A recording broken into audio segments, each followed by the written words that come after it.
Um planeta azul. No entanto, os oceanos e continentes estão no lugar errado. Não é a Terra. É Marte depois da chegada do homem. Será esta a nossa próxima fronteira?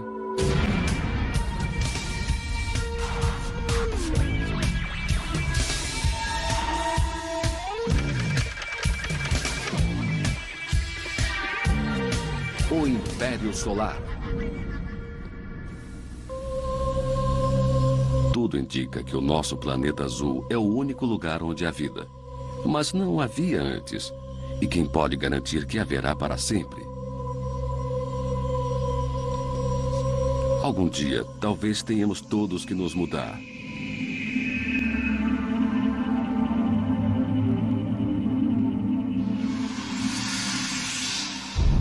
Há 65 milhões de anos, uma enorme colisão cósmica destruiu 75% das espécies terrestres, incluindo os dinossauros. Um outro míssil galáctico, um cometa ou asteroide, poderia ter o nosso nome.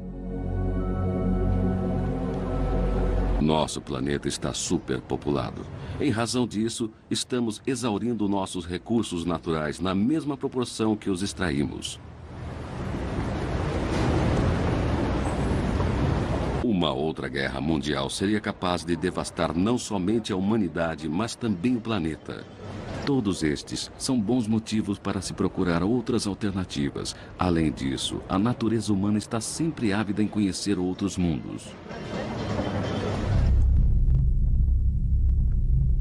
Entre os planetas do nosso sistema solar, Marte é, sem dúvida, o lugar mais provável para uma colônia. Mas isso fica para mais tarde. Primeiro, precisamos chegar lá. É algo que pode acontecer enquanto eu viver. Os preparativos provavelmente levarão de 5 a 10 anos até nos convencerem de que isso é econômica e cientificamente consistente, que é seguro e que o custo para os Estados Unidos e para o resto do mundo é viável. Só então poderíamos nos dirigir ao povo norte-americano e dizer: estamos prontos.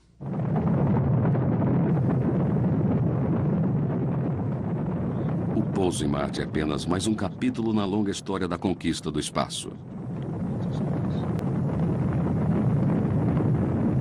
Ela se iniciou quando o homem, olhando pela primeira vez através de um tubo estreito e um pedaço de vidro, contemplou um mundo novo. Os telescópios mais modernos ainda não fazem muito mais do que isso. Suas observações do sistema solar aguçam a nossa vontade de ver de mais perto. A resposta veio com as missões flybys do Voyager. Com estas imagens espetaculares dos flybys do Voyager, no final dos anos 70 e 80, o distante sistema solar se tornou mais conhecido. A geração de exploradores seguinte foi de veículos robô que de fato pousaram nos planetas e as sondas espaciais que de cima conseguem mapeá-los detalhadamente. A espaçonave Cassini-Huygens está partindo para o maravilhoso planeta dos Anéis, Saturno, e a sua maior lua, a misteriosa Titã.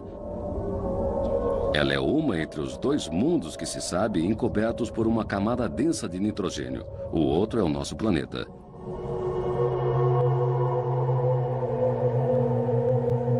Mas Titã é um lugar muito frio. De certa forma, é como uma terra muito jovem e ainda na era glacial. Para chegar até lá, a Cassini levará 7 anos e seria muito mais sem o emprego da técnica chamada Gravity Assist. Seria como se fosse atirada com estilingue. A Cassini vai girar 2 vezes em volta de Vênus, uma vez em volta da Terra e outra em torno do gigantesco Júpiter, antes de alcançar a velocidade necessária, mais de 28 mil quilômetros por hora, para ser lançada até Saturno. Em novembro de 2004, quando se aproximar de Titã, a Cassini vai desprender o seu veículo robô, o Huygens. De fato, parece um pouco com um disco voador, sem dúvida. É meio coniforme na parte frontal e parece um pouco com uma lente convexa grande e outra pequena, o que geralmente se associa com os objetos voadores não identificados.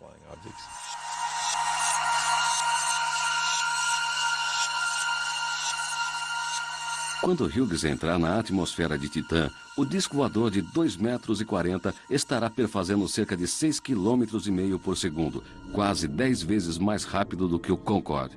Ao diminuir a velocidade, um escudo de calor o protegerá contra as temperaturas escaldantes. O paraquedas principal abrirá.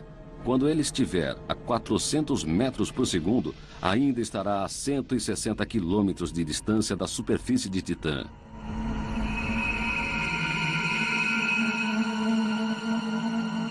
Enquanto a sonda é carregada por um pequeno paraquedas, ela coleta dados científicos. Finalmente, a uns 3 metros da superfície de Titã, as luzes de pouso se acendem para que as câmeras possam documentar toda a aproximação. Os faróis servem apenas para uma emergência, já que os astronautas acreditam que a luz que atravessa as nuvens seja suficiente para deixar a superfície de Titã parcialmente iluminada, mas eles só terão certeza disto no ano de 2004. A missão Cassini é apenas uma de uma série de explorações espaciais que foram iniciadas nos anos 50. Cassini representa o próximo passo na nossa empreitada de exploração do Sistema Solar.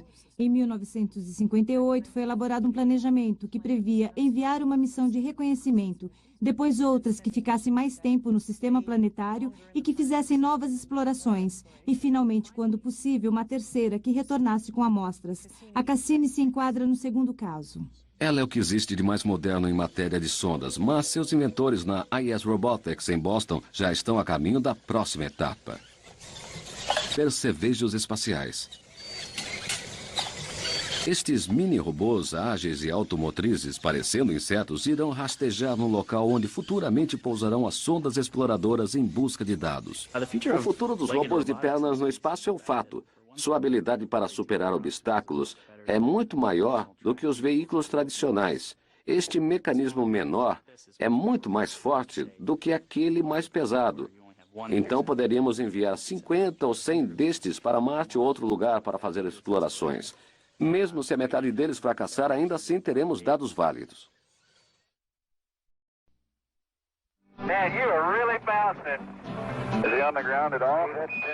Para onde forem os insetos espaciais, também irá o homem. Estamos esperando ansiosamente pelo nosso próximo destino, desde que o pouso da Apollo nos comprovou que era possível visitar outros planetas.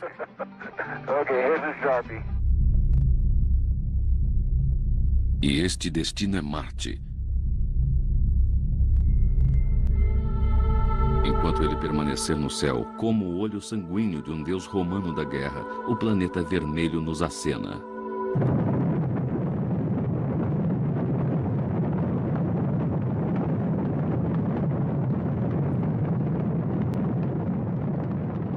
Sua exploração é uma história de altos e baixos, repleta de fracassos, seguida de descobertas. Em 1965, as primeiras imagens foram trazidas pelo Mariner 4 para remover meio século de ficção científica. Não havia civilização ali, nem mesmo traços de vida. A superfície de Marte não se parecia em nada com a da Terra. Mais tarde, em 1969, os Mariner 5 e 7 nos mostraram mais de perto a face marrom daquele planeta, crateras proibitivas de muitos quilômetros de largura. Estes encontros de primeiro grau também revelaram a sua atmosfera extremamente rarefeita.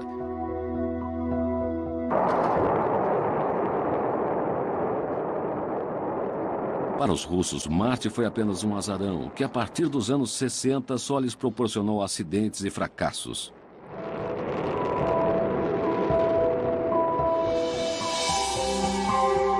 Duas de suas naves conseguiram chegar lá em 1971, mas quase não enviaram informações. Muito pelo contrário, estas e outras sondas russas fizeram acender a discussão sobre as condições de higiene no espaço.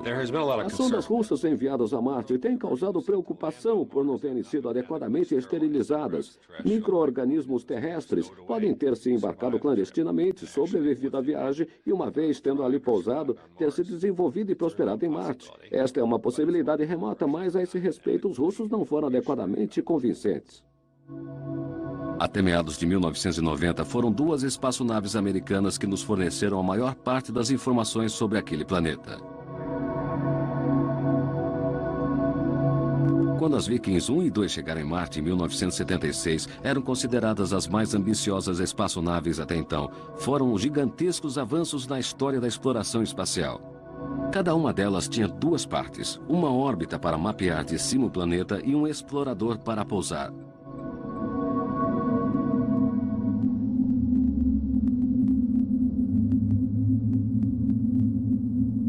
Por causa da fragilidade e do alto custo dos exploradores vikings, a NASA estava preocupada com a descida delas em terreno montanhoso. Escolheu então dois locais de pouso relativamente planos. Touchdown, we have touchdown. Extra zone. We have touchdown. Nebulous zone. Camera 1 zone. We're looking good. No espaço infinito, num mundo gelado e salpicado de pedras arredondadas pela erosão, os robôs se puseram a trabalhar. Cada sonda exploradora tem dois olhos estereoscópicos de TV para examinar a estranha paisagem de Marte. Parecendo um prolongamento do seu corpo, um braço robótico na extremidade, uma pá para recolher amostras do solo e pequenas rochas.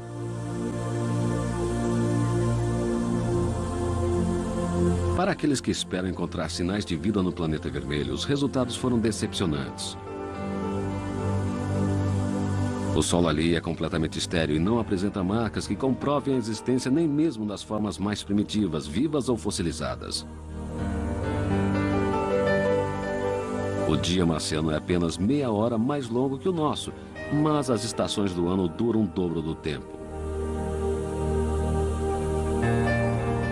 As imagens coloridas e as informações sobre a superfície distribuídas pelas sondas do Viking nos fizeram imaginar como seria sobrevoar o panorama avermelhado de Marte.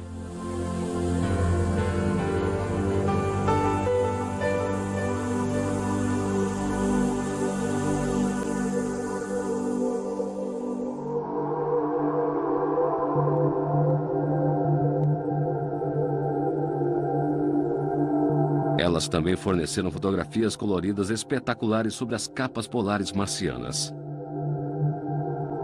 Especialmente reveladoras foram as camadas depositadas de poeira e gelo, parecendo faixas alternadas claras e escuras no polo sul daquele planeta. Acredita-se que este terreno sobrenatural tenha sido formado por enormes variações climáticas ocorridas quando as tempestades globais de poeira se tornaram mais intensas e frequentes. Se um dia no futuro os turistas espaciais puderem comprar pacotes de viagem para Marte, este será um dos lugares mais curiosos para se visitar. Imaginem umas férias esquiando, descendo as colinas geladas com a metade da força de gravidade que temos aqui na Terra. No verão de 1976, na época do Viking, a atmosfera em Marte estava muito calma. Uma pausa que veio a calhar. As enormes tempestades de poeira que haviam maculado a sua superfície no ano anterior haviam se dissipado. Os cientistas acreditam que elas são relacionadas às mudanças de estação naquele planeta e que são mais intensas quando ele está mais próximo do Sol. Esta não seria então uma boa temporada para suas férias. Os ventos alcançam uma média de 400 km por hora.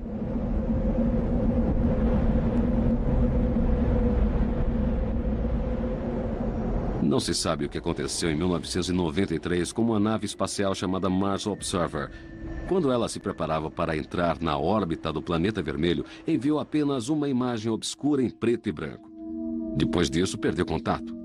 A NASA relatou que o vazamento de uma válvula foi a causa da missão ter fracassado. Aqueles que gostam de teorizar sobre suspeitas discordam. Dizem que os dados que a Observer conseguiu, ao se aproximar da chamada face de Marte, foram tão surpreendentes que a NASA resolveu imediatamente suprimi-los. Temos muitos casos onde nos planetas foram encontradas certas características que fazem lembrar de coisas.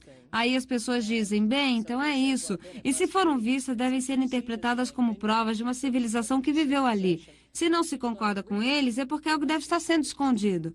Por isso eu sempre digo que não temos absolutamente nenhuma razão para esconder algo. Pelo contrário, ficaríamos felizes em encontrar evidências da existência de antigas civilizações, pois elas seriam um pretexto excelente para levantarmos os tão ambicionados fundos para financiar uma viagem a Marte.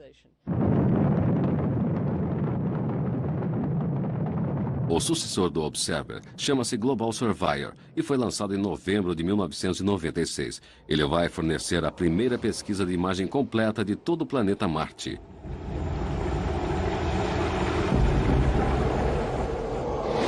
Ele faz uso de técnicas de manobra inovadoras que permitem economizar o tão dispendioso combustível, utilizando a resistência da tênue atmosfera marciana para reduzir gradualmente a sua altitude após sucessivas órbitas, o que é chamado de air braking.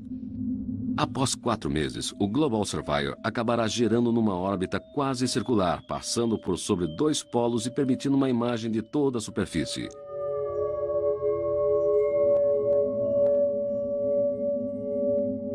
Os caminhos para Marte estão ficando congestionados. Um mês após o lançamento da Global Surveyor, a NASA colocou no espaço a Mars Pathfinder.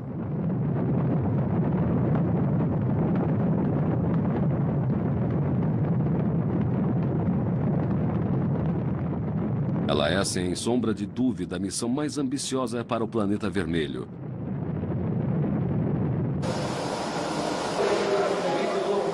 O Martian Rover, o robô da Pathfinder, está em ritmo de teste final. Os técnicos da NASA finalizam os preparativos para o pouso da espaçonave, que empregará uma tecnologia nunca testada anteriormente.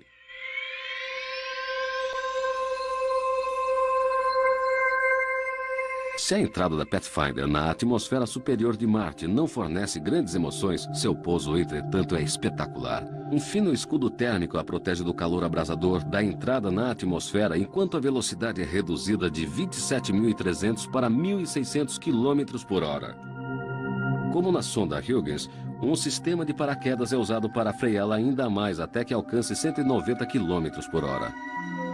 Alguns segundos antes do pouso, foguetes pequenos e sólidos são acionados e um casulo de airbags gigantescos é inflado em volta da nave espacial. Não há necessidade de um pouso suave, pelo contrário, a nave toda ricocheteia na superfície como uma bola. Cada pulo destes funciona como uma freada. Com a perda de energia, a velocidade se reduz. Depois a enorme bola para de pular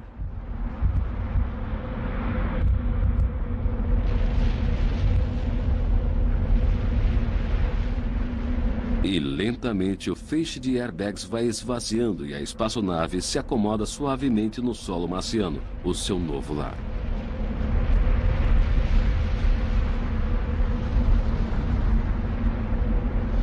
Como uma flor cósmica, as pétalas da célula solar vão se abrindo lentamente ao primeiro raio de luz do Sol de Marte. A energia elétrica é acionada e começa a atravessar os circuitos deste exótico robô. É 4 de julho de 1997. Depois de pousar, a nave espacial verifica o seu próprio sistema. Apesar dos sinais de rádio viajarem na velocidade da luz, assim mesmo ainda levam cerca de 10 minutos para alcançar a Terra, que fica a quase 192 milhões de quilômetros de distância. Os cientistas do laboratório de propulsão da NASA avaliam o estado do equipamento de pouso e do não menos importante robô.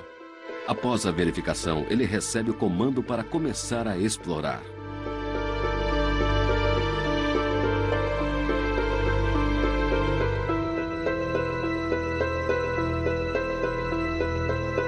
Os visionários têm esperança de que a Pathfinder seja apenas um pequeno passo na pesquisa espacial e que ele nos conduza à aventura final, a chegada de um ser humano em Marte. Assim como a conquista da Lua, esta é a próxima etapa. Talvez hoje em dia o nosso satélite não seja mais considerado um ponto de chegada tão exótico, mas os desbravadores do século XXI sugerem como local possível para a primeira colônia humana no espaço. A Lua e não Marte. E não estão sonhando. Tudo está documentado. Uma construtora japonesa já fez projetos para a Lua, não apenas industriais, mas também turísticos.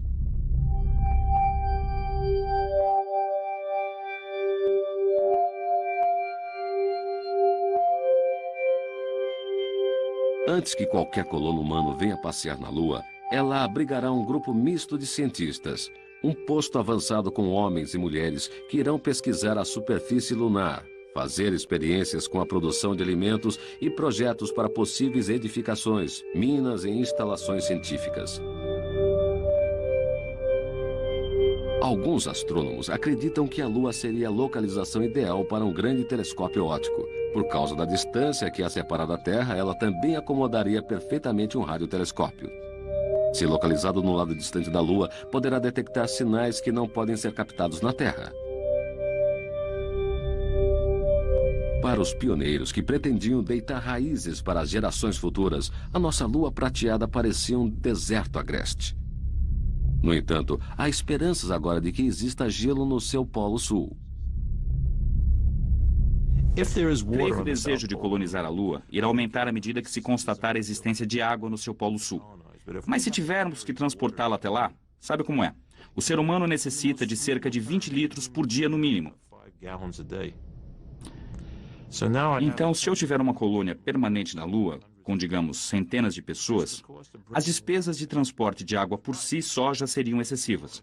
Mas se encontrarmos gelo, acho que as possibilidades aumentam. A colonização da Lua pode ser o próximo estágio da conquista espacial após os seres humanos terem pousado ali. No entanto, a mais perigosa investigação espacial vislumbrada no momento é uma missão exploradora em Marte. Ela provavelmente acontecerá num período qualquer da primeira década do século XXI. Mas os alicerces para este voo estão sendo plantados hoje. O maior desafio de um voo tripulado para Marte é o tempo que levará para chegar lá e voltar. A Terra gira em órbita do Sol com o dobro da velocidade de Marte. Para alcançar este planeta tão distante daqui, uma nave espacial levará cerca de 9 meses utilizando a mais avançada tecnologia atual. Por 2 anos e meio, os astronautas precisarão de ar, alimentos, água e eletricidade. Além disso, ficarão expostos por um período prolongado às danosas radiações cósmicas e a uma gravidade bastante reduzida. Serão mais de 2 anos até que os 2 planetas se encontrem novamente em uma posição na qual a Terra se aproxima da nave espacial, que ao deixar Marte, leva 8 meses retornando.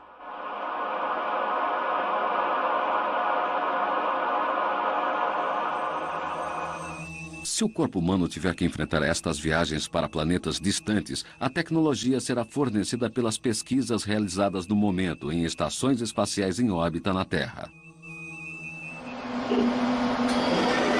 Na unidade médica de voos espaciais no Johnson Space Center em Houston, no Texas, os cientistas estudam as mudanças físicas dos astronautas que retornam. Muitos deles se esforçam para manter a forma durante a missão, o que não é fácil numa atmosfera sem peso. À medida que envelhecemos, nosso esqueleto encolhe por igual no corpo todo. Os astronautas, entretanto, perdem ossatura e músculo somente na coluna vertebral e nas extremidades inferiores. Os desafios a serem enfrentados pelos seres humanos em Marte já foram pesquisados.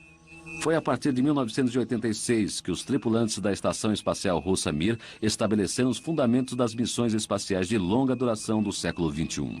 Mir já conseguiu fazer coisas incríveis. Uma delas é transformar em rotina a presença do homem no espaço. As pessoas têm vivido ali ininterruptamente, uma tripulação após a outra, como se a população do universo fosse composta por N seres humanos na Terra e 2 ou 3 no espaço. Tem sido assim há vários anos e é maravilhoso imaginar que as pessoas agora vivam no espaço. Não há ainda colônias, mas suas visitas estão se prolongando. A Mir, que em russo quer dizer paz, foi lançada em 1986, 5 anos depois do voo inaugural do ônibus espacial norte-americano. A Mir possui um total de 6 portos de desembarque para as equipes visitantes e módulos de expansão que fornecem alojamentos e estações de pesquisa para os membros da tripulação. No longo percurso para Marte não haverá paradas ou locais de encontro com outras naves espaciais. Se surgir algum problema, não levará mais de 20 minutos para que Houston tome conhecimento, dependendo da distância que a nave se encontra. Sistemas de manutenção da vida animal perfeitos são imprescindíveis e, para desenvolvê-los, cientistas têm pesquisado modelos na natureza. Ela nos privilegia. As plantas desprendem o oxigênio que respiramos e nós o transformamos em dióxido de carbono. A boa nova para os que fazem pesquisas neste campo é que os vegetais utilizam o gás que expiramos para transformá-lo em outro que necessitamos para inspirar. Esta é apenas uma parte do que a NASA denomina de Sistema Avançado de Manutenção da Vida Animal. Num destes experimentos, um cientista ficou preso numa câmara que reproduzia algumas das dificuldades de um voo espacial de longa duração. A ideia era encontrar uma maneira natural de reciclar o ar que os astronautas respiram. Além disso, os cientistas desejavam retirar das plantas uma quantidade de oxigênio que pudesse substituir parte daquele que é transportado em volumosos cilindros. O Life Support System é algo que mantém o astronauta vivo enquanto ele estiver na nave espacial ou na superfície da Lua ou de Marte. Assim sendo, tudo se resume em permitir que tenham um bom ar para respirar, água para beber, mantê-los em temperatura ameno aquecidos. Nigel ficou preso dentro de uma câmara cheia de vegetais por pouco mais de 2 semanas. Uma das preocupações era se eles gerariam oxigênio suficiente para mantê-lo vivo. Principalmente quando fazia exercícios, utilizando mais do que as plantas podiam fornecer. Realmente, ele teve tonturas no momento em que o suprimento se exauriu. Como não existe de fato nem chuveiro e nenhuma instalação sanitária aqui, eu não podia usar desodorante porque ele poderia retornar às plantas. Então o lugar ficava bastante mal cheiroso depois de um certo tempo.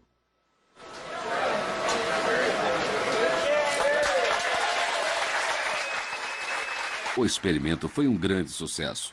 Mostrou que era possível gerar uma atmosfera numa missão espacial de longa duração.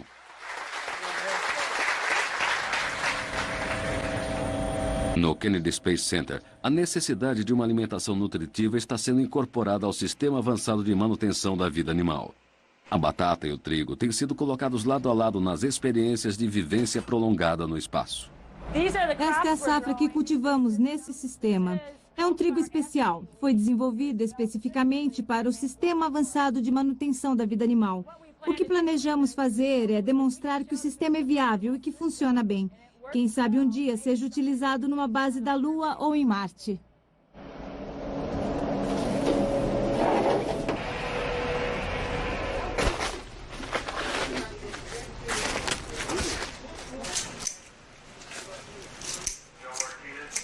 Este trigo especial é debulhado e separado na colhedeira da mesma maneira que o trigo comum.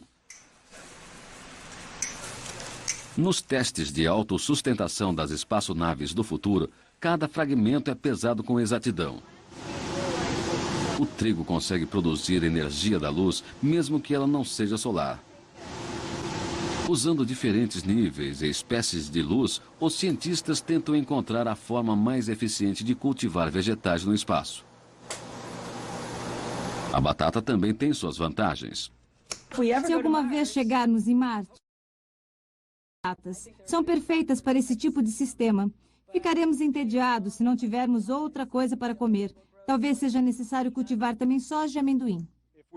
Se tivermos que ficar no espaço por muito tempo, aí é quando utilizaremos esse tipo de sistema de manutenção da vida animal.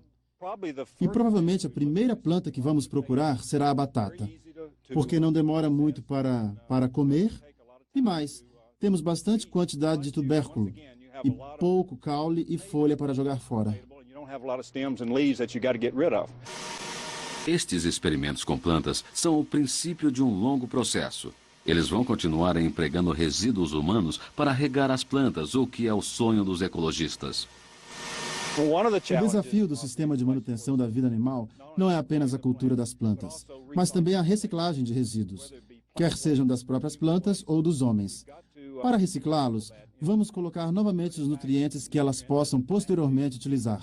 No nosso planeta, costumamos chamá-los de adubo. Estes sistemas de manutenção da vida animal serão testados por muito tempo antes da viabilização das colônias humanas em outro planeta ou na Lua.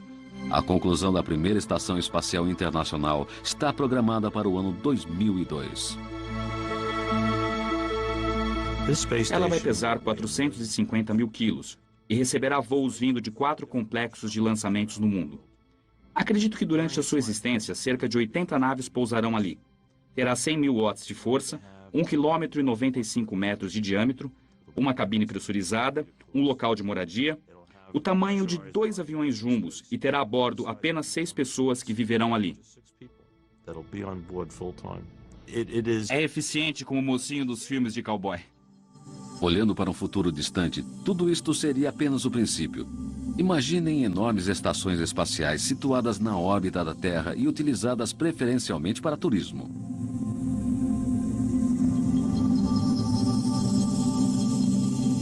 Algumas serão construídas num espaço mais longínquo, perto da Lua ou até mesmo a uma distância segura dos planetas mais espetaculares de meio ambiente mais perigoso.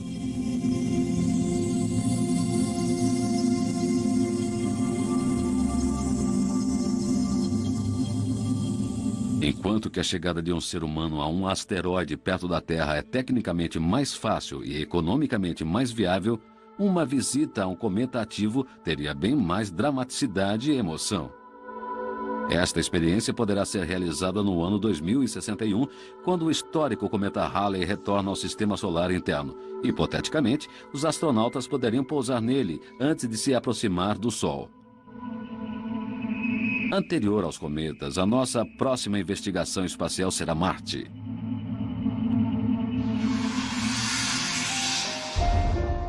E por que ele?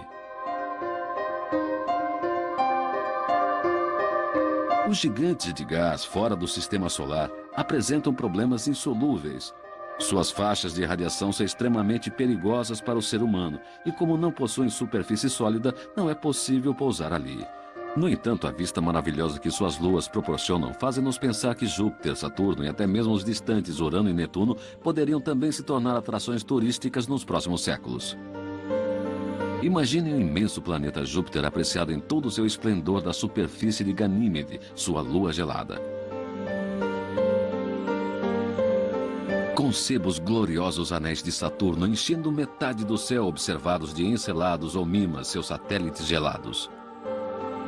Dos planetas interiores, o pequeno Mercúrio está bem ali perto do Sol. Apenas uma sonda exploradora fotografou sua superfície repleta de crateras. E a maravilhosa Vênus, a irmã quente da Terra. Poderíamos transformá-la numa estação de veraneio tropical? Mais de 15 naves espaciais, das quais 14 eram russas, atravessaram nuvens sulfurosas e pousaram naquele planeta. Mas brevemente serão as temperaturas elevadas, a comprimida pressão atmosférica e as dificuldades de locomoção que irão decidir quando o homem chegará em Vênus. Não parece que nem o sistema solar interno nem o externo esteja muito ansioso para receber a nós e a nossas famílias. A dificuldade de se pesquisar o sistema solar exterior deve-se ao fato daqueles planetas estarem tão distantes de nós. Em segundo lugar, porque suas atmosferas são perigosas para os seres humanos. No interior encontramos outros problemas. O primeiro, Mercúrio, está próximo demais do Sol. É muito pequeno e não possui atmosfera. Depois vem Vênus, a irmã gêmea da Terra. Ele pode ser explorado, mas é cercado de uma densa atmosfera venenosa. Só nos resta Marte, cujo tamanho equivale à metade da Terra. Tem pouca atmosfera, mas muitas vantagens, sendo o lugar ideal para a construção da primeira colônia humana fora da Terra e que no nosso sistema planetário seria a pioneira. Antes do final do século XXI, as primeiras missões tripuladas para Marte já farão parte da história. A imagem do pioneiro veículo robô Viking 1 poderia ser o núcleo de uma colônia marciana que, com o passar dos anos, seria transformada na primeira das grandes cidades daquele planeta. Transportar seres humanos para Marte não é um problema a ser resolvido no futuro, deve ser enfrentado nos dias atuais. A fantasia se transforma em realidade não apenas através dos sonhos dos visionários, mas também com o árduo trabalho que se segue. Ainda em 1948, cientistas alemães e americanos especialistas em foguetes projetaram uma nave que tinha condições de chegar em Marte. Já naquela época, sabiam que as missões tripuladas ao planeta vermelho seriam viáveis um dia. Se houver disponibilidade financeira, a tecnologia e os foguetes deste final de século já estão preparados para levar o homem a Marte. O que era um sonho, a ciência tornou realidade. Agora resta apenas o compromisso político e o financiamento para que no próximo milênio esta viagem de ida e volta com duração de 2 anos e meio possa ser realizada. Qualquer dia estaremos em Marte. É apenas uma questão de tempo, porque está lá, É exequível, é o tipo de obstáculo que será ultrapassado mesmo parecendo difícil. E acho que a inteligência humana não descansará enquanto não tivermos ido a Marte e aprendido a viver ali. Francamente, creio que este é o primeiro passo para o povoamento humano no sistema solar. É bem possível que a primeira missão tripulada utilize como ponto de parada a maior das duas pequenas luas do planeta, Phobos. Ali a uma pequena distância do planeta.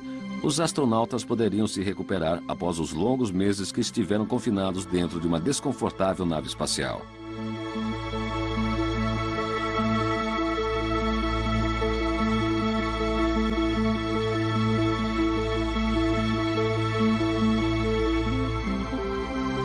Os primeiros exploradores humanos seriam seguidos por uma ou duas naves contendo a maior parte do consumo exigido para uma estadia naquele planeta.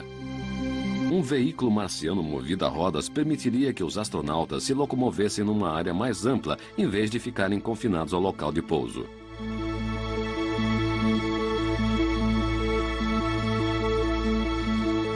Muito provavelmente, uma aeronave leve que poderia ser pilotada tanto por robôs quanto por homens faria parte também das primeiras remessas.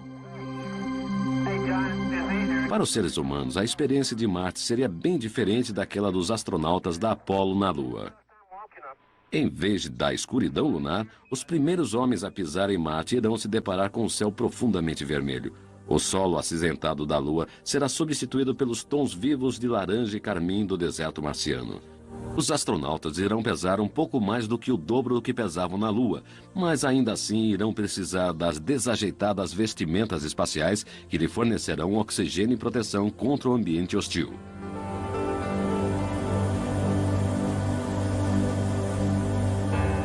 No entanto, talvez o maior desafio para os pioneiros de Marte não seja a tecnologia, mas sim a natureza humana. As comunidades científicas isoladas costumam se desfazer quando surgem diferenças pessoais. Na Biosphere 2, um grupo de 6 pessoas completamente autossuficientes tentou conviver num ambiente fechado. O que descobriram a respeito da natureza humana os surpreendeu, pois partiram como amigos. A gente se depara com os aspectos sociais de estar dentro da Biosfera 2. A coisa mais difícil foi descobrir com quem você se dá como amigo. De certo modo, perdemos as amizades na Biosfera 2 e isso foi realmente complicado. Jeanne Pointer atualmente dirige seu próprio negócio de construção de mini-biosferas, pequenos ecossistemas autossuficientes em potes de vidro. Apesar desta experiência, Jeanne tem certeza que gostaria de fazer parte de um grupo que estivesse a caminho de Marte. Se eu fosse convidada, iria para Marte sem pensar. Se algum dia alguém lhe assinar com esta possibilidade, a primeira investigação espacial poderá desembocar em projetos ainda mais ambiciosos. Uma companhia japonesa, a Obayashi Corporation, já está se preparando para desenvolver áreas de moradia permanente em Marte. Trabalham com a premissa de que será possível obter água de gelo que se acredita existir nas rochas e no subsolo daquele planeta. Grandes abóbodas protegerão os imigrantes vindos da Terra das mortais radiações ultravioleta do Sol e das violentas tempestades de poeira de Marte. Neste local, os autossuficientes colonizadores poderão cultivar lavouras, produzir combustível e fazer um ponto de partida para expedições em regiões mais afastadas. Estes industriais japoneses fazem parte de um dos muitos grupos que sabem como transformar o planeta vermelho em verde. Para alguns, os ambientes protegidos, como os do projeto japonês, são apenas o primeiro passo em direção à meta final, a realização do sonho de ver o ser humano adaptado a Marte.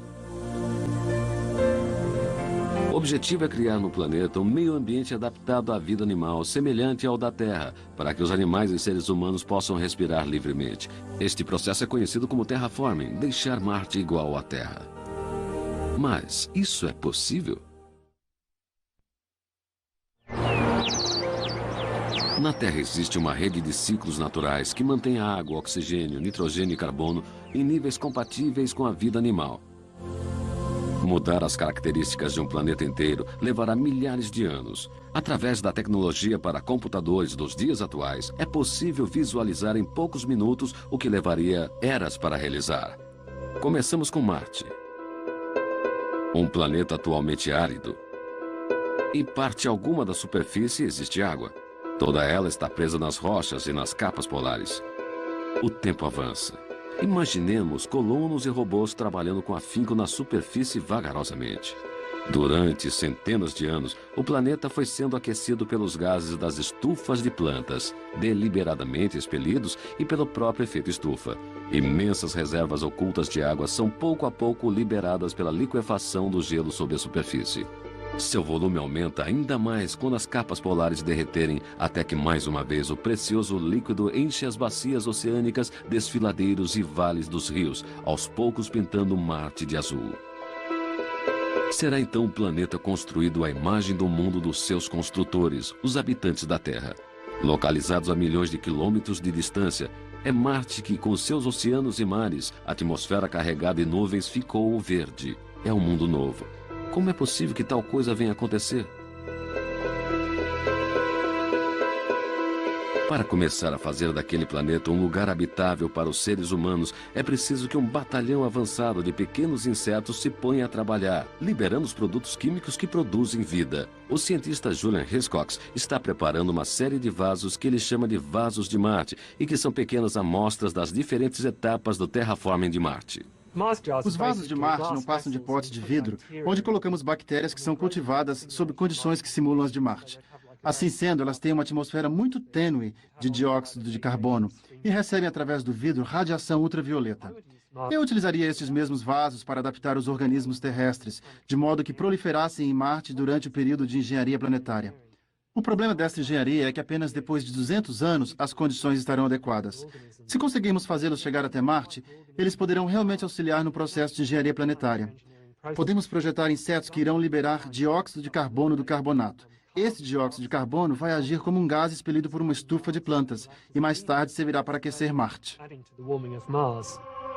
Mas não foram apenas os cientistas profissionais que planejaram a terraforming do planeta vermelho. Alguns amadores dos Estados Unidos e Europa têm trabalhado entusiasticamente para tornar Marte mais verde.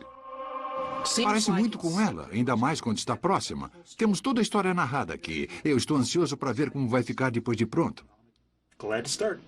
No Colorado, Robert Zubrin já está planejando uma colônia em Marte.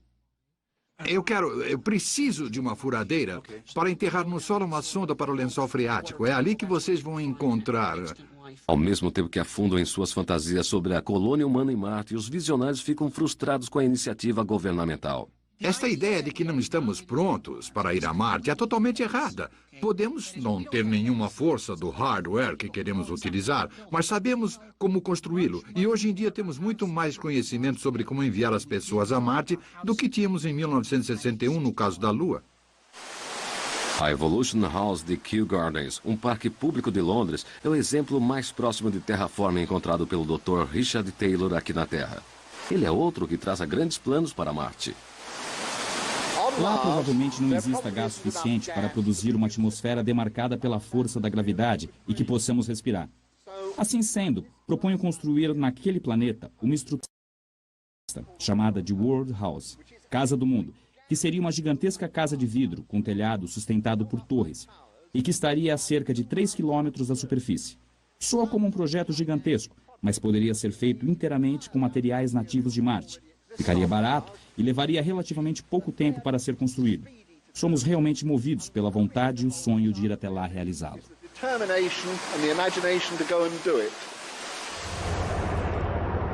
Numa mina de sal no norte da Inglaterra, um outro idealizador do terraforming, Martin Fogg, está ainda mais impaciente.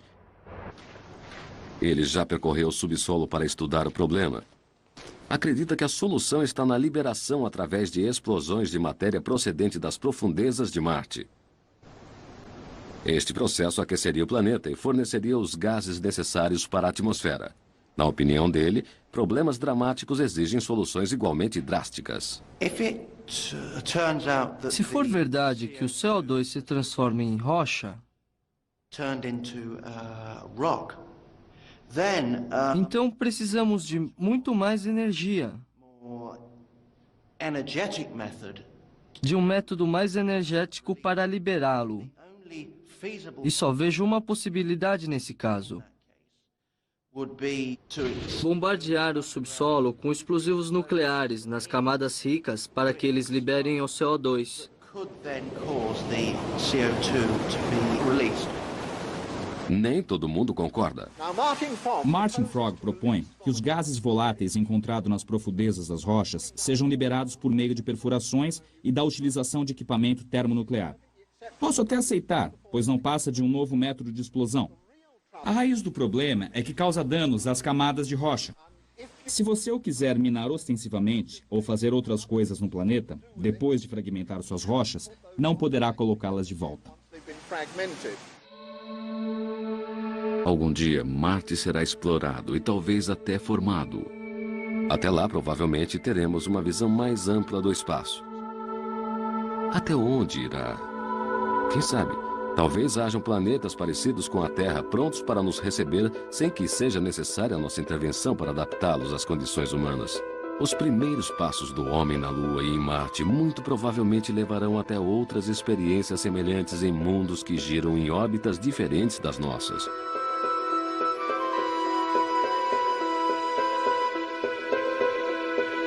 As distâncias são tão imensas que impossibilitam a conquista do espaço por uma única geração de astronautas. Os nossos netos, quem sabe, possam implantar a Biosfera 4, um enorme asteroide oco, uma arca de Noé espacial. Dentro dela, 4.000 famílias e um zoológico móvel com espécies que deixarão o sistema solar para sempre, iniciando assim a exploração e colonização das galáxias vizinhas.